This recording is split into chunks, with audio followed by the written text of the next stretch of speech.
Welcome to all students. CTET के अंतर्गत हम आपको ईवीएस की क्लास दे रहे हैं।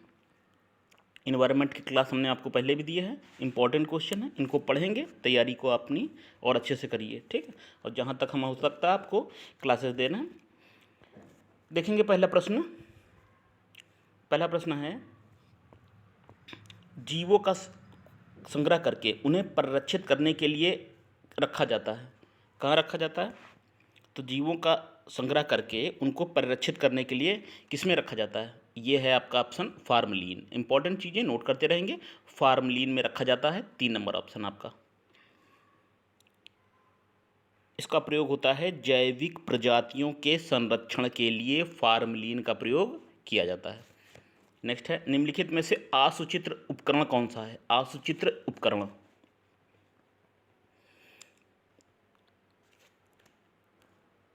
इसमें राइट आंसर है आपका स्प्रिट लैंप। नंबर 3 ऑप्शन ऊपर नीचे हो गए थोड़ा। स्प्रिट लैंप है। स्प्रिट लैंप को हम कहते हैं एल्कोहल बर्नर। इसका प्रयोग आसु प्रयोगशाला में होता है। आसूचित्र उपकरण है ये, ठीक। अग्नि उत्पन्न करने में किया जाता है, प्रयोगशाला के अंतर्गत किया जाता है।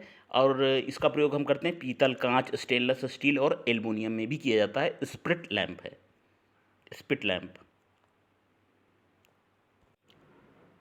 एक दिशा संबंधी प्रश्न भी आ सकता है। देखिए, एक आदमी को यात्रा करने और नए नए स्थानों पर जाना पसंद है। निम्नलिखित में से कौन से वह औरंगाबाद से पूर्व की दिशा में स्थान पर वह जा सकता है जब वह यात्रा कर रहा हो? किस दिशा में वो जा सकता है? तो इसमें देखिए आपका राइट आंसर हो जाएगा 2 नंबर, सिकंदरा का किला, ठीक।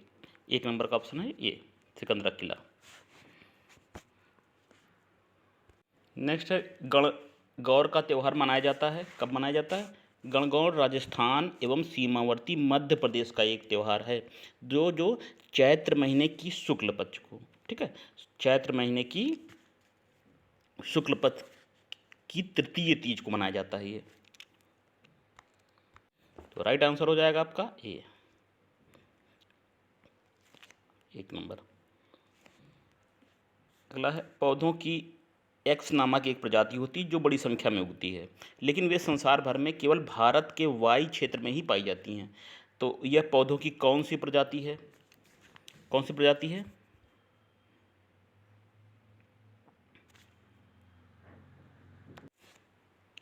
इस प्रजाति को हम बोलेंगे विलुप्त प्राय नहीं, जोखिमपूर्ण, विदेशी नहीं, स्थानीय। नोट कर सकते हैं, स्थानीय प्रजाति वो प्रजाति होती है जो एक विशेष हिस्से में पाई जाती है, ठीक। और कोई ऑप्शन नहीं होगा, 3 नंबर आपका सही होगा।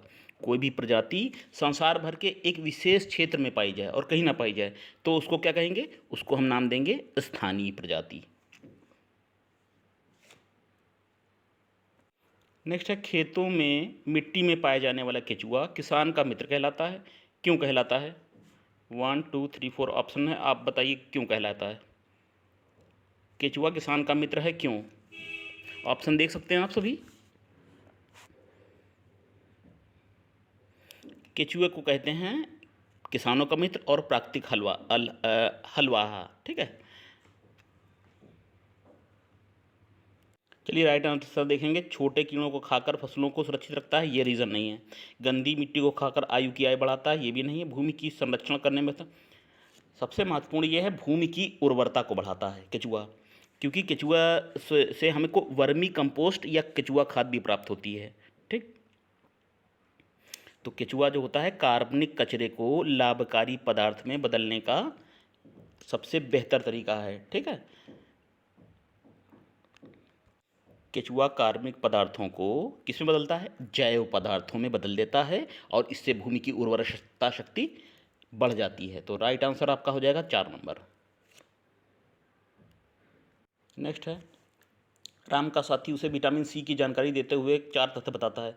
विटामिन सी की जानकारी के संबंध में 4 तथ्य हैं, बताना है कौन सा तथ्य सही है। यह नींबू, संतरे और आंवले में पाया जाता है, यह आपका सही है। इसकी कमी से रतौंधी रोग होता है, ये गलत है। शरीर को रोगों से लड़ने की शक्ति देता है, ये सही है। मसूड़ों और दांत की रक्षा करता है, ये सही है। तो आपका सही हो जाएगा राइट आंसर 1 3 और 4।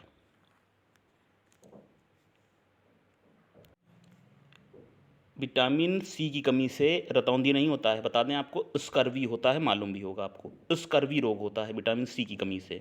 इसमें रतौंधी लिखा है तो 2 नंबर का ऑप्शन नहीं है, बाकी आपके 1, 3, 4 ये सही हैं। कथन देखने हैं और बताना है कौन सा सही है। आवासों के संबंध में कथन है, ये क्या है, किसी पर्यावास में किसी प्रजाति के आवास भिन्न भिन्न होते हैं। ठीक है, किसी भी पर्यावरणीय क्षेत्र में पर्यावास क्षेत्र में जो प्रजाति होती है उसके आवास भिन्न भिन्न होते हैं, ये बात सही है। और किसी पर्यावास में किसी प्रजाति का आवास मात्र उसका भार होता है, मात्र उसका भार नहीं होता, ये एक क्षेत्र होता है। ठीक है, तो ये गलत है, 2 नंबर अलग गलत है। 3 है, 2 प्रजातियां बिना प्रतिस्पर्धा के एक ही आवास में सहअस्तित्व से रह सकती हैं, नहीं रह सकती। कोई भी 2 प्रजातियां बिना प्रतिस्पर्धा के सहअस्तित्व से, मानव तो रह सकता है लेकिन 2 प्रजातियां नहीं रह सकती, ये गलत है आपका। और ये चौथा ऑप्शन है, किसी पर्यावास में किसी प्रजाति का आवास उसके कार्यात्मक लक्षण को परिभाषित करता है, तो ये ऑप्शन आपका सही है। ठीक, तो पहला सही है आपका और चौथा सही है। किसी प्रजाति का आवास कार्य उसके लक्षणों को प्रभावित करता है, तो 1 और 4 सही है, 1 नंबर होगा आपका। नेक्स्ट आपका पक्षियों में पाई जाने वाली विशेषताओं का अध्ययन करना है। कौन कौन सी पक्षियों में विशेषताएं पाई जाती हैं, 1, 2, 3, 4। देखिए, पक्षियों में सुडौल शरीर होता है, पंख और पर होते हैं और खोखली हड्डियां होती हैं। पक्षी अपने शरीर की खोखली हड्डियों, पंखों और परों के कारण उड़ सकते हैं।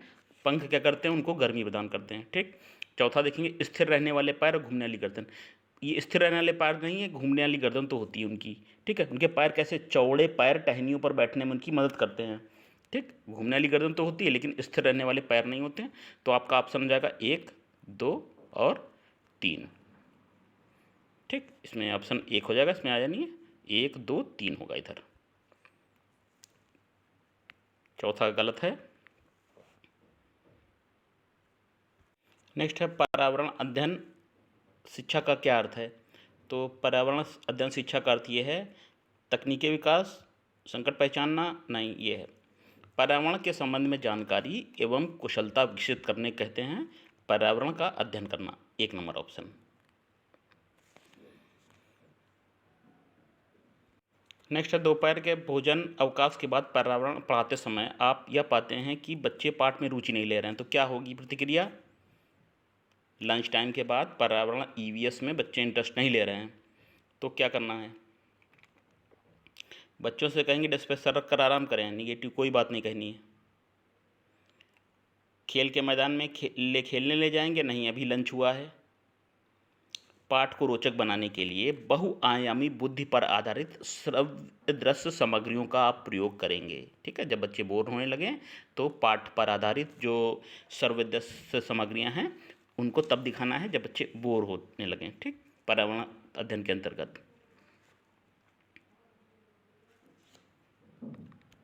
नेक्स्ट है, एक विद्यालय ने राजस्थान के लिए कक्षा 5 के बच्चों का शैक्षिक भ्रमण की योजना बनाई। भ्रमण के दौरान बच्चों से आपकी क्या अपेक्षाएं रहेंगी, क्या हम बच्चों से अपेक्षा करेंगे, कक्षा 5 के बच्चों को जो हम टूर पर ले जाने की योजना बना रहे हैं शिक्षक, तो यदि उनके कोई प्रश्न है तो उनके दर्ज कर लेना चाहिए, घर पहुंचने के बाद अभ्यर्थियों को पूछना चाहिए, ये राइट आंसर नहीं है। चीज़ों के बारे में बिना कोई प्रश्न पूछे सभी का अवलोकन करना चाहिए, नहीं है। उन्हें आनंद उठाना चाहिए, नहीं है। देखिए, क्या करना है, उनको भ्रमण के समय उन्हें बताना है कि ध्यान से अवलोकन करना है चीज़ों को, जब भ्रमण पे आए हैं उनको टिप्पणियाँ दर्ज करना, उनको लिख लेना है, उनको जो समझ सकें उनको बाकी बच्चों और शिक्षकों के साथ अपने अवलोकनों को बांटना है। चीज़ों को ऑब्जर्व करिए, देखिए, उनको नोट करिए जो चीज़ें हैं इंपॉर्टेंट, और उनको अपना अनुभव साझा करिए कि आपने क्या कैसे देखा। ठीक, ये आपका आंसर है 4 नंबर। देखिए, पर्यावरण अध्ययन के शिक्षक को निम्नलिखित में से किस बात पर अधिक से अधिक ध्यान देना चाहिए। पर्यावरण के शिक्षक को सबसे अधिक ध्यान किस बात पर देना चाहिए, सभी को समान अवसर मिले, ये राइट नहीं है। परीक्षार्थियों को शिक्षा के अलावा और किसी पर ध्यान नहीं देना चाहिए, ये भी नहीं है। शिक्षार्थियों को अपने व्यक्तित्व पर ध्यान नहीं देना चाहिए, ये आपका राइट आंसर है, 3 नंबर है। शिक्षार्थियों को अपने किसमें? आंतरिक व्यक्तित्व को ध्यान में रखना कर शिक्षण प्रक्रिया की दिशा निर्धारित करनी चाहिए। छात्रों के आंतरिक व्यक्तित्व को ध्यान में रख करके शिक्षण प्रक्रिया को संपादित करना चाहिए, बाह्य व्यक्तित्व नहीं है। विद्यार्थियों के बुद्धि को, भावों को, मनोयोग को समझ करके उनके आंतरिक व्यक्तित्व की ओर ध्यान देना चाहिए, ना कि उनके बाह्य व्यक्तित्व की ओर। ये 3 नंबर ऑप्शन है। पर्यावरण अध्ययन की कक्षा में सरल प्रयोग और निर्देशन किए जा सकते हैं। कैसे किए जा सकते हैं सरल प्रयोग और निर्देशन? कक्षा में अनुशासन को सुनिश्चित करने के, बच्चों को नियंत्रित करने के लिए नहीं है। बच्चों द्वारा पूछे गए प्रश्नों पर आधारित विचारों पर दर्ज करने, अवलोकन को दर्ज करने, विश्लेषण करने के लिए ये भी नहीं है। पर्यावरण की कक्षा में सरल प्रयोग और निर्देशन जानते हैं ऐसे करना चाहिए। आपके अनुसार नहीं, जो राइट आंसर हैं वो ईवीएस के अनुसार हैं। ठीक, बच्चों को स्वयं सीखने के योग्य बनाने और अवलोकन कौशलों को विकसित करने के लिए सरल प्रयोग और निर्देशन किए जा सकते हैं। आपका राइट आंसर होगा 2 नंबर। ये पर्यावरण कक्षा में बच्चों को स्वयं सीखने के योग्य बनाना है और अवलोकन कौशलों को विकसित उनके करना है। ये गलत है। ये बताइए आप, प्राथमिक स्तर पर 1 से 5 के बच्चों को पढ़ाते समय जब हम आकलन करते हैं, असेसमेंट करते हैं, उनका कैसे करना चाहिए? कैसे करना चाहिए आकलन, असेसमेंट? अर्धवार्षिक और वार्षिक परीक्षाओं के अंत में वार्षिक परीक्षाएं? ये नहीं है। प्रत्येक सप्ताह औपचारिक परीक्षाएं बिल्कुल नहीं है। और उत्तीर्ण अनुत्तीर्ण, देखिए प्राथमिक स्तर पर क्या महत्वपूर्ण होता है कि औपचारिक मूल्यांकन नहीं होना चाहिए। राइट आंसर 2 है, औपचारिक मूल्यांकन नहीं होना चाहिए। शिक्षक को बच्चों का सतत और अवसंरचनात्मक तरीके से अवलोकन कर उनके बच्चों के साथ और उनके अभिभावकों के साथ उसको बांटना चाहिए। ठीक, तो ये जो मूल्यांकन का जो प्रोसेस है ये ऊपर की कक्षाओं के लिए है, लेकिन 1 से 5 तक के लिए हम क्या करेंगे, जो शिक्षक द्वारा जो सिखाया गया बच्चों को, उसका औपचारिक मूल्यांकन नहीं करेंगे हम। ठीक, अनौपचारिक मूल्यांकन करना है। ठीक, पर नंबर के आधार पर बच्चे को हम नहीं जांचेंगे, मतलब ये 2 नंबर। ईवीएस का नेक्स्ट क्वेश्चन है, देखिए, एक दूसरे देश का विद्यार्थी आपकी कक्षा में, जहां प्रायः सभी स्थानीय विद्यार्थी शामिल हुआ है। दूसरे देश का एक विद्यार्थी है, आपकी कक्षा में आया है, जहां सभी लोकल के विद्यार्थी हैं। ठीक, आस ही पड़ोस के हैं विद्यार्थी। तो आप विभिन्न संस्कृतियों की प्रथाओं पर चर्चा करने के लिए हम इस अवसर का प्रयोग करना चाहते हैं। तो इसके लिए क्या महत्वपूर्ण, कौन सी बात है इसके लिए महत्वपूर्ण? विद्यार्थियों से बातचीत करने और मेलजोल को बढ़ावा देने के लिए। अगला है समझदारी के लिए कि अन्य संस्कृतियाँ किस प्रकार हमारी खुद की संस्कृति की तुलना में बहुत बहुत बेहतर हैं। देखिए, निगेटिव बात कही गई है, ये नहीं करना है। अन्य संस्कृतियों के प्रति अपने दृष्टिकोण को अभिव्यक्त करने के लिए ये भी नहीं सही है। 2 संस्कृतियाँ हो गए ना, एक तो वो बच्चा जो क्लास में लेके आया है विदेशी, और बाकी अन्य छात्र जो वहीं के हैं, क्षेत्रीय हैं, स्थानीय हैं। तो हम क्या करेंगे, 2 नंबर, पक्षपात और रूढ़ियों को कम करने और विविधता को महत्व देने के लिए। ठीक है, ये महत्वपूर्ण है। क्या आप पक्षपात को कम करेंगे? ठीक, बच्चे को ये ना लगे कि उसके साथ पक्षपात हो रहा है।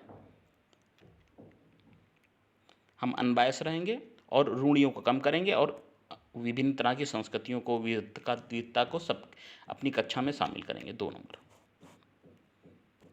प्राथमिक स्तर पर ईवीएस सीखने के लिए कौन सी चुनौती है? सबसे बड़ी चुनौती कौन सी है प्राथमिक स्तर पर ईवीएस सीखने के लिए? रटना सिखाना, सम्मत आधारित सीखने का स्तर, अवधारणाओं का वर्णन, बच्चों को अपने ज्ञान का निर्माण करने का अवसर देना। ठीक, ये महत्वपूर्ण है ईवीएस में कि अपने ज्ञान का निर्माण करने का बच्चों को अवसर प्रदान करना। 4 नंबर ऑप्शन हो जाएगा। नेक्स्ट देखेंगे, ईवीएस पाठ्य पुस्तकों में ईवीएस सीखने के लिए वास्तविक घटनाएं होती हैं। जब पर्यावरण पढ़ाते हैं तो सीखने के लिए हम वास्तविक घटनाएं, आसपास का परिवेश होता है। क्यों होता है? क्योंकि ये सीखने के समृद्ध स्रोत हैं। ठीक है, ईवीएस, ये बात आपकी सही है। और क्या, बच्चों के लिए प्रासंगिक वातावरण प्रदान करता है। ईवीएस जो है सीखने के लिए प्रासंगिक वातावरण प्रदान करता है, ये भी सही है। वे पहले से परिचित घटनाओं को फिर से देखने का अवसर प्रदान करते हैं, ईवीएस में ये भी होता है। और शिक्षक आसानी से ईवीएस के विषयों के आसपास शिक्षण अधिगम प्रक्रिया का संचालन कर सकते हैं। ठीक, तो ये भी सही, इसमें आप बात करेंगे तो ये चारों ऑप्शन सही हैं। ठीक, नेक्स्ट है, जल पर चर्चा करते हुए शिवांगी कक्षा 1 के विद्यार्थियों से आकाश का चित्र बनाने को कहती है। सैम ने आकाश में हरा रंग भरा। उसने इस रंग को क्यों चुना, यह पूछने पर जवाब देता है कि उसने घर के पास तालाब का रंग हरा है, क्योंकि पानी आकाश से आता है, इसलिए आकाश हरा होगा। ठीक है, शिवांगी को क्या करना चाहिए, तो शिवांगी को ये क्या बताना चाहिए। देखिए, इसका राइट जो आंसर होगा ये गलत है। सृजनात्मक सराहना करनी चाहिए। आकाश नीला होता है, नहीं है, 4 नंबर नहीं, 3 नंबर। हम एक्सप्लेन भी कर देते हैं आपके लिए। विद्यार्थियों के आकाश का अवलोकन की व्यवस्था करनी चाहिए। ठीक है, सूर्य का प्रकाश, जब उनको ये बताना चाहिए कि जब सूर्य का प्रकाश वायुमंडल में आता है तो वायुमंडल में जो धूल के कण होते हैं, ठीक है, उसके कारण इसका अवशोषण करके चारों दिशाओं में फैल जाते हैं रंग जो सूरज से निकलते हैं। तो फैला हुआ रंग जो है नीला या बैगनी रंग का होता है, जो फैलता है वो रंग होता है नीला व बैगनी। नीले रंग का प्रकीर्णन होता है, वो बैगनी रंग से ज़्यादा होता है, तो ये इसलिए हमको आकाश का रंग नीला दिखाई देता है। ये बताना चाहिए, आसमान की ओर देख करके इशारा करके बताना चाहिए और व्याख्या करनी चाहिए इसका क्यों नीला होता है। ठीक, आपका राइट आंसर 3 नंबर होगा। नेक्स्ट है, ईवीएस में सहपाठी आकलन क्या है। ईवीएस में सहपाठी आकलन किसे कहेंगे, तो देखिए, सीखने के रूप में आकलन सहपाठी आकलन कहलाता है। ठीक, 1 नंबर का ऑप्शन हो जाएगा।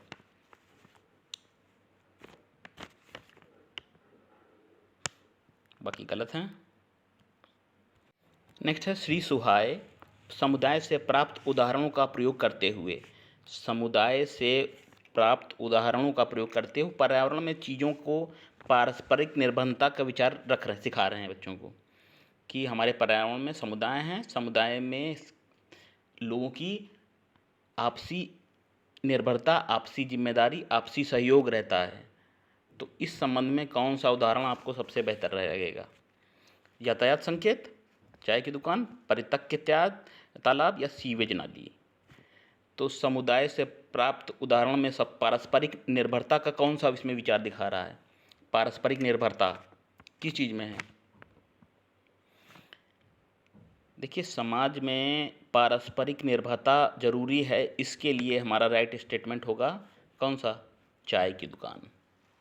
हम विद्यार्थियों को बता सकते हैं कि चाय की दुकान के माध्यम से दूध, जैसे दूध चाय वाले ने दूध किसी कहीं और से लिया, ठीक है, शक्कर कहीं से और से लिया, ठीक, चीनी कहीं और से लिया, उसने चाय पत्ती कहीं और से लिया। तो लोगों की पारस्परिक निर्भरता है एक दूसरे से। ठीक, समुदाय में एक दूसरे पर निर्भरता रहती है और चीज़ों को आपस में वो तालमेल और सहयोग से चलाते हैं। तो चाय की दुकान सामाजिक समुदाय और सामाजिक निर्भरता का बेस्ट उदाहरण है। नेक्स्ट है आपका, निम्नलिखित में से कौन सा अभ्यास संरचनावादी दृष्टिकोण इन चारों विकल्पों में से कौन सा है।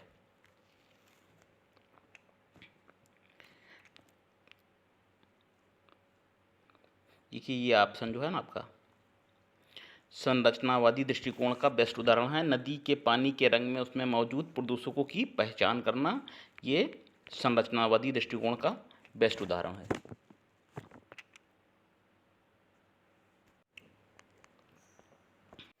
नेक्स्ट है, गीता की कक्षा का एक विद्यार्थी इकबाल दृष्टिबाधित है, ब्लाइंड है।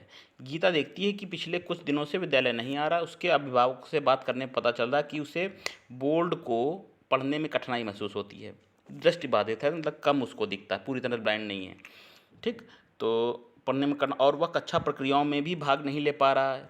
तो गीता को इकबाल को विद्यार्थी आने के लिए क्या करना चाहिए, ऐसा क्या करें कि इकबाल जो है स्कूल आने लगे, को कम दिखता है, उतना जनरली नहीं दिखता जितना और बच्चों को दिखता है। तो ईवीएस के टीचर के रूप में क्या करना चाहिए? घर से पढ़ने के लिए स्वीकृति देनी चाहिए, अभिभावक को डॉक्टर ले जाने के बात करनी चाहिए, आगे की सीट पर बैठाना चाहिए नहीं। ये क्या होगा इसमें? राइट आंसर आपका 3 नंबर होगा। इकबाल को विद्यालय आने के लिए अप्रेरित करने हेतु कक्षा नाटक की योजना बनाकर इकबाल के लिए भूमिका निर्मित करनी चाहिए। 3 नंबर ऑप्शन है आपका।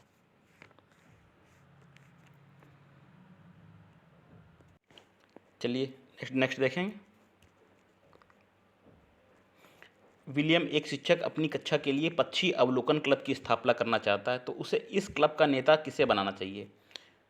पक्षी अवलोकन क्लब का नेता किसको बनना चाहिए? सबसे अधिक नंबर देने वाले को? नहीं। सबसे शरारती बच्चे को? तो बिल्कुल नहीं।